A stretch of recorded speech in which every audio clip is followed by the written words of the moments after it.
चुनाव का बिल्कुल बच चुका है और 2022 के चुनाव किस आधार पे होंगे वो भी देखना दिलचस्प होगा, क्योंकि तरह तरह के मुद्दे देखने को मिलेंगे यूपी चुनाव में।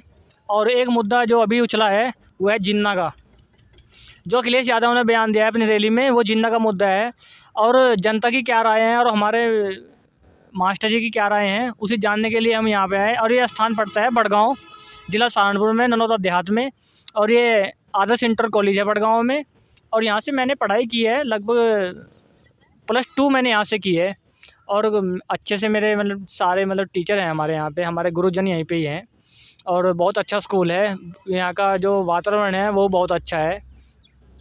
और मास्टर जी, जैसे मतलब चुनाव चल रहा है, बिल्कुल तो बच चुका है, बिल्कुल तो बच चुका है चुनाव का।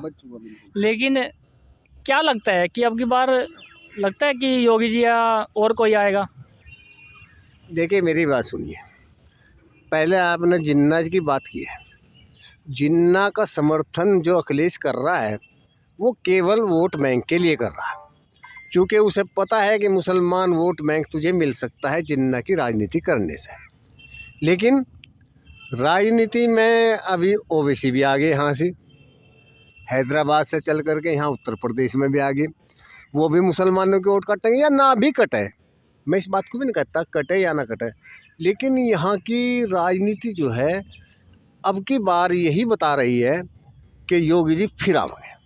अच्छा, योगी जी फिर आएंगे। हाँ। लेकिन जिस तरह से उन्होंने विकास किया है, जिस विकास की चर्चा हो रही है, क्या वो धरती पे भी दिखाई देता है? क्या उत्तर प्रदेश में दिखाई देता है वो विकास? हाँ, मैं बताऊंगा। विकास दिखाई दे रहा है, यहाँ से बदमाशी नाम की चीज़ खत्म होगी, आप भी मानोगे? हाँ, नहीं, मैं मानोगे? तो देखो कह नहीं सकता इस चीज़ को, कह नहीं लेकिन सकते? हाँ, सुरक्षा का अभाव है। हैं? असुरक्षा का अभाव नहीं है यहाँ पे, पहले असुरक्षा थी। अब हाँ। मैं घूमता हूँ यहाँ पे, कोई मुझे टच नहीं कर रहा है, ना कोई धो देता की तरह की। हाँ, सबसे बड़ी चीज़ यही है। रही बात ये विकास की, कि विकास में सड़कें बनवाना, ये बनवाना, ये तो हर सरकार करती है। लेकिन योगी जी सरकार में भी ऐसा नहीं। मैं मतलब समर्थक नहीं हूँ, क्योंकि मैं तो मास्टर हूँ, मुझे राजनीति से कोई संबंध नहीं है। लेकिन मैं सच्चाई बता रहा हूँ।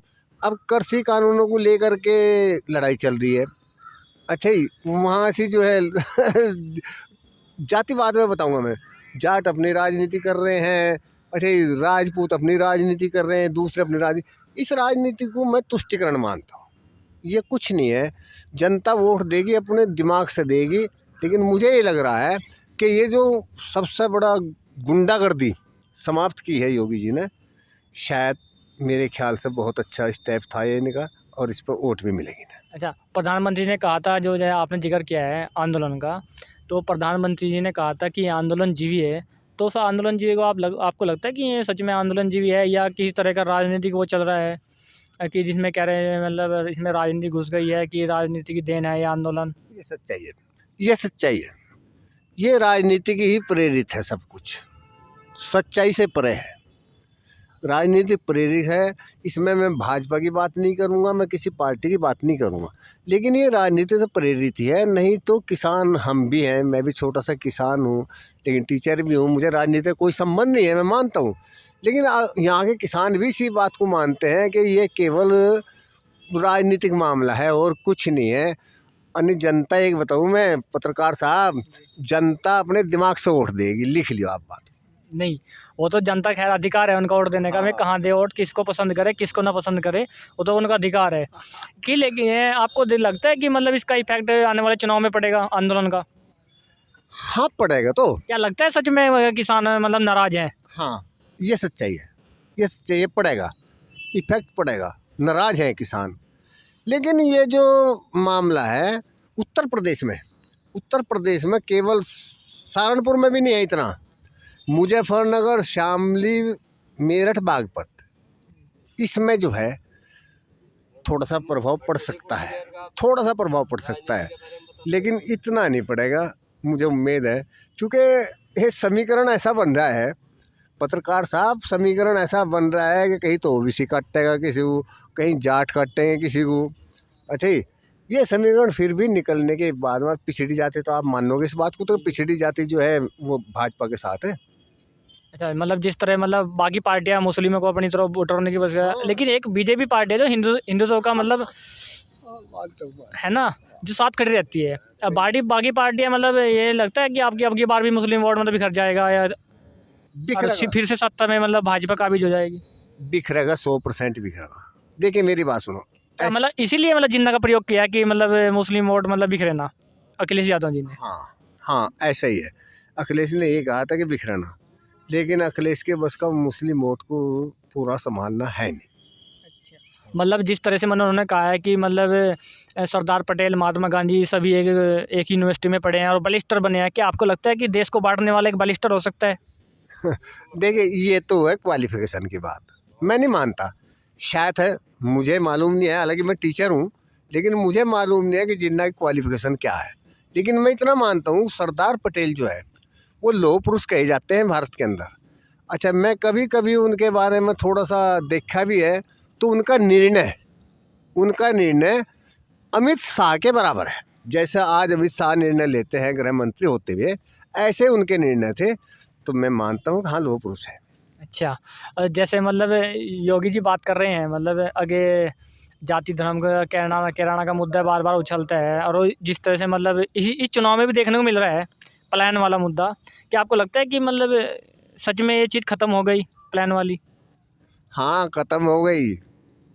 बिल्कुल ख़त्म होगी पत्रकार साहब, बिल्कुल ख़त्म होगी पलायन वाली, क्योंकि कैराना के अंदर मुनव्वर से चालू हुई तो वहाँ की राजनीति।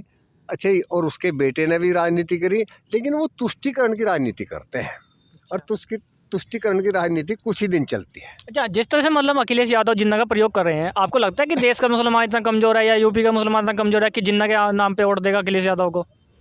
ना, ना, ना, ना, ना, ना, वो तो केवल इस बेस पर वोट देगा कि भाजपा को हराओ। अच्छा, हाँ, मतलब मुसलमान भाजपा विरोधी। भाजपा विरोधी वोट देगा। मुसलमान जो वोट देगा वो भाजपा के विरोध में देगा। अच्छा। अच्छा, जिन्ना विन्ना के नाम पर नहीं देगा। अच्छा, तो राम मंदिर भी इसमें मुद्दा रहेगा? हाँ, राम मंदिर मुद्दा तो हिंदुत्व का मेन है, और अब की बार इन्होंने बना दी। लेकिन एक बात बताऊँ मैं आपको, ये केवल उच्च स्तरीय पे है, ग्रामीण क्षेत्रों में इस बात का नहीं प्रभाव पड़ रहा। ग्रामीण क्षेत्र में जो प्रभाव पड़ रहा है, एक तो गुंडागर्दी खत्म होना। अच्छा ही, वरना यहाँ राम मंदिर का, अच्छा आप भी मानो, आप ही बताओ मुझे, आपसे मैं पूछना चाहता हूँ, क्या राम मंदिर का इतना मुद्दा यहाँ है गाँव में? नहीं, मुझे खुशी तो बहुत है वैसे। खुशी तो है, खुशी तो सबको, लेकिन क्या मुद्दा है मतलब गाँव में ऐसा? नहीं, मुद्दा तो देखो होना भी चाहिए और यदि मतलब एक पार्टी मतलब किसी धर्म विशेष के लिए यदि मुद्दा उछालती है, तो वो चीज़ गलत भी कह सकते हैं और गलत भी नहीं कह सकते। क्योंकि जो राम मंदिर आज तक किसी पार्टी ने बनाया जिस पर राजनीति होती थी, वो सिर्फ़ एक भाजपा ने बनाया है। तो इसका समर्थन तो मैं करता हूँ कि चलो किसी ने तो बनाया। मैं मानता हूँ, मैं मानता हूँ, ऐसा है, कल्याण सिंह जी जिस टाइम पर मुख्यमंत्री थे और पीवी नरसिम्हा राव प्रधानमंत्री थे, तो कल्याण सिंह का एक स्टेटमेंट था, आप ध्यान रखें, उसे पूछ लें, कि उन्होंने कहा था कि अगर मेरी सरकार गिरती है, कल्याण सिंह के शब्द थे, अगर मेरी सरकार गिरती है तो ये विवादित ढांचा भी नहीं रहेगा। हुँ। और जो गोलियाँ चलाई गई थी उसमें क्या नाम, तो आपको लगता है कि मतलब हिंदू वोट दे पाएगा, नहीं दे पाएगा कि अखिलेश यादव को? क्योंकि वो है कि ये एक धब्बा ये भी है कि हिंदुओं पे गोली चलाई गई थी, राम मंदिर जो भक्त थे, कार सेवक, तो उन पे गोली चलाई गई थी। तो आज यही तो मुस्लिम इकट्ठा है इसके पास, मुस्लिम जो इकट्ठा है सपा के साथ में, केवल इसी बात पर है कि उसने ये कहा था। मैं आपको एक और बताऊं पत्रकार साहब, गागा लेडी में मीटिंग हुई थी और वहाँ मुलायम सिंह की मीटिंग थी, जनसभा, मीटिंग नहीं जनसभा, जी, जी। जनसभा में ये कहा था कि मुझे गर्व है, मुलायम सिंह ने कहा था कि मुझे गर्व है अगर मुल्ला मुलायम सिंह कहा जाए। हाँ, ये सच्चाई है, मुन्ना मुलायम। मुल्ला मुलायम अगर मुझे कहा जाए तो मुझे गर्व है, तो फिर मुसलमान तो उसके साथ रहेगा ही। ये भी है। चलो बहुत-बहुत अच्छा लगा हमें मास्टर जी से बात करके और देखना दिलचस्प होगा कि इसकी अब की बार कौन आएगा यूपी चुनाव में या सत्ता को बचाने के लिए मतलब कामयाब रहेंगे योगी आदित्यनाथ या नहीं। हाँ, वो तो अगली जिन्ना का मुद्दा कितना इम्पोर्टेंट होगा और कितना इसको मतलब अखिलेश यादव भुना पाते हैं इस चुनाव में। और देखना ये भी दिलचस्प होगा कि मुसलमान जो वोट बैंक है कि जिन्ना पे वोट देते हैं या विकास पे वोट देते हैं या जातिवाद पे वोट देते हैं। बहुत बहुत धन्यवाद मास्टर जी आपका।